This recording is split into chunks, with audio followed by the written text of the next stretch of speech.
Alors évidemment, quand on prend des phrases ordinaires, on est souvent victime de ce que Wittgenstein appelait les jeux de langage. On répète les phrases sans interroger leur sens, et donc il faut les nettoyer. Mais en fait, ce sont les phrases qui contiennent à l'intérieur d'elles-mêmes une sorte de paradoxe qui fait qu'elles sont provocatrices pour la pensée. Et de même qu'il faut nettoyer les phrases, il y a certaines phrases, quand on les entend, qui viennent nettoyer la pensée. C'est comme le principe d'action et de la réaction. Le nettoyage, il doit être universel. Il faut nettoyer ce qui nettoie et profiter de ce qui peut être nettoyé parce qu'on a nettoyé. Et il y a des phrases, par exemple, on est tellement habitué à les dire qu'on ne voit pas la dimension provocatrice qu'elles contiennent. Par exemple, si je dis le temps passe, c'est une sorte d'évidence. La différence entre le temps et l'espace, c'est que le temps passe, alors que l'espace ne passe pas. Bon. Mais un jour, une petite fille, dans une classe de CM2 à laquelle je rendais visite, me pose une question. Elle dit, mais monsieur, s'il était vrai que le temps passe, il devrait finir par s'user. Et donc, elle mettait le doigt sur une sorte de contradiction interne à cette phrase. S'il était vrai que le temps passe, il finirait par être dépassé, voire par trépassé. Or, il est toujours là. Ça veut dire que dans le temps qui passe, il y a quelque chose qui ne passe pas. Et si on définit le temps comme étant ce qui renouvelle l'instant présent, ce qui fait qu'il y a toujours un instant présent qui est présent, ce travail de renouvellement ne cessant jamais, le temps qui en est l'auteur ne passe pas. Autrement dit, c'est pas le temps qui passe, c'est le temps qui fait passer la réalité. Et donc quand on dit que le temps passe, on confond l'objet et sa fonction. Quand on dit que le temps passe, on commet la même erreur que celle qu'on commettrait si on disait qu'un chemin chemine, par exemple. Un chemin ne chemine pas, il permet à des promeneurs de cheminer. Le temps ne passe pas, il fait passer la réalité. Alors ça paraît être des jeux de mots, mais en fait, quand Newton invente le temps physique, le temps qu'on appelle newtonien, il invente un temps, le paramètre t, qui ne dépend pas de t. C'est-à-dire qu'il invente un temps qui ne change pas au cours du temps sa façon d'être le temps. Et donc, il y a quelque chose de mystérieux dans le temps qui à la fois associe la mobilité, le changement, et puis l'invariance. Alors vous savez, il y a un entraîneur de baseball aux États-Unis que j'ai découvert récemment, il est mort je crois il y a quelques années, il s'appelait Yogi Berra. Il a tout gagné en tant que joueur et puis il a entraîné des équipes et il a gagné beaucoup de compétitions aux États-Unis.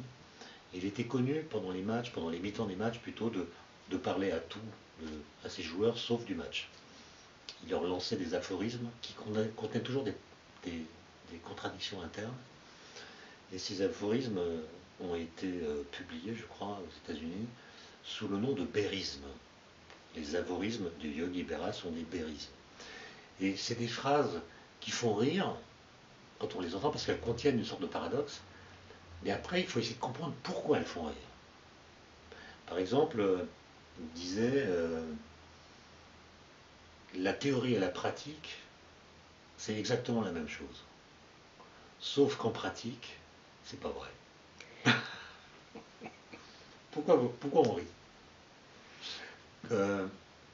N'oubliez jamais d'aller aux obsèques de vos amis. Sinon, ils viendront pas aux vôtres.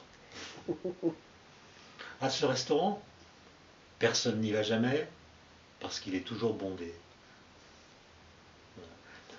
Etc., etc. Et donc, vous voyez, il y a quelque chose là qui vient nous dire il y a des contradictions dans le langage qui apparaissent quand on les entend comme des contradictions, mais on ne sait pas exactement dire en quoi cette contradiction consiste. Et donc il faut tous les produits d'entretien qu'on a à disposition pour faire on pourrait dire un nettoyage intégral. Et la logique, du coup la logique progresse. C'est-à-dire que moi j'ai un ami qui s'appelle Gérard Berry, professeur d'informatique au Collège de France, qui écrit donc beaucoup de code informatique. Et un bon codeur, c'est celui qui ne laisse passer aucun bug. Et un bug, c'est qu'on a oublié, on a maltraité un problème de logique, Et donc c'est quelqu'un qui étudie beaucoup le langage et à qui je vais d'ailleurs offrir votre livre sur la logique floue, sur la philosophie floue, parce que ça le passionne de voir qu'est-ce qui dans le langage parfois crée des failles de sens ou des failles de logique. Et il en a une collection incroyable. Par exemple, il m'a dit l'autre jour, comment est-ce qu'on fait pour savoir qu'un plombier est un bon plombier? C'est très simple. Les mauvais plombiers ont le regard fuyant. Ou bien, si vous allez à l'hôpital pour subir une opération, et si le médecin qui vous accueille, monsieur, on va vous faire une anesthésie, dernier cri, fuyez. On rit, mais pourquoi on rit? Ou bien, dernier exemple qu'il m'a donné, vous voyez un chat qui est à 20 mètres de vous, qui est couché sur le sol. Comment est-ce que vous faites pour savoir si c'est un chat ou une chatte? C'est très simple. Vous l'appelez. S'il vient, c'est un chat. Si elle vient, c'est une chatte.